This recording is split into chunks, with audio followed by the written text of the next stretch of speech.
Let's see this question guys, यहाँ पर क्या कह रहा है एक बार देखते हैं।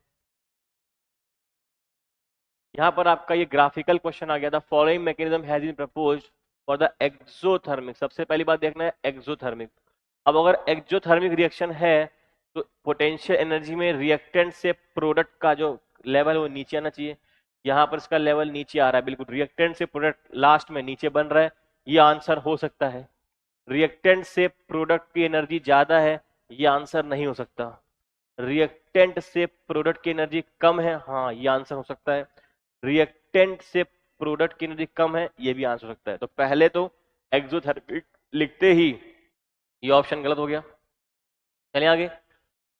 आगे कह रहा है कि A प्लस बी से फास्ट स्टेप में बन रहा है इंटरमीडिएट IAB, और देन ये जो आपका IAB इंटरमीडिएट है ये K1 से बना रहा है AB प्लस आई, और फिर ये AB प्लस आई K2 से बना रहा है P प्लस A। अब कह रहा है कि K1 is much much smaller than K2, तो K2 बड़ा है मतलब ये फास्ट है। K2 मतलब सेकंड वाली जो स्टेप है ये फास्ट है, और सेकंड वाली स्टेप अगर फास्ट है तो इसका एक्टिवेशन एनर्जी कम होगा। K1 वाला स्टेप स्लो है तो इसका एक्टिवेशन एनर्जी ज्यादा होनी चाहिए, और ये तो फास्ट है ही। पहला स्टेप फास्ट होना चाहिए मतलब एक्टिवेशन एनर्जी कम होनी चाहिए, यहां पर भी एक्टिवेशन एनर्जी कम होनी चाहिए। तो अगर मैं बाकी तीन ग्राफ में चेक करूं, इसका एक्टिवेशन एनर्जी बहुत ज्यादा है तो ये गलत हो जाएगा, बिकॉज यहाँ पर एक्टिवेशन एनर्जी बहुत ज्यादा लग रही है तो ये गलत हो गया।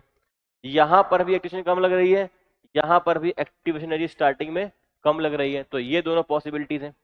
अब क्या ध्यान रखना है कि जो K1 वाला है इसका एक्टिवेशन एनर्जी ज्यादा होना चाहिए। K1 वाले का एक्टिवेशन ज्यादा होना चाहिए मतलब IAB से जब AB प्लस आई बने तो एक्टिवेशन एनर्जी ज्यादा चाहिए। IAB से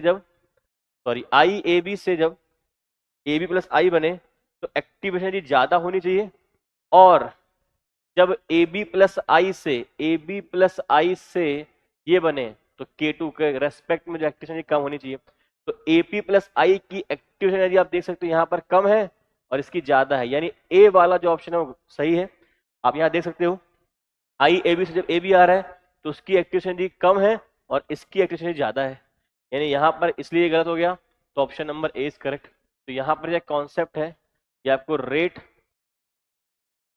आप कह सकते हो ये आपका potential energy versus reaction coordinate जो ग्राफ है ये आपको ऑर्गेनिक में बताया जाता है इंटरमीडिएट के बारे में। तो यहाँ पर आप इंटरमीडिएट ग्राफ थ्योरी के बारे में आपको आइडिया होना चाहिए। क्लियर है guys? Thank you. So the correct answer is option number A.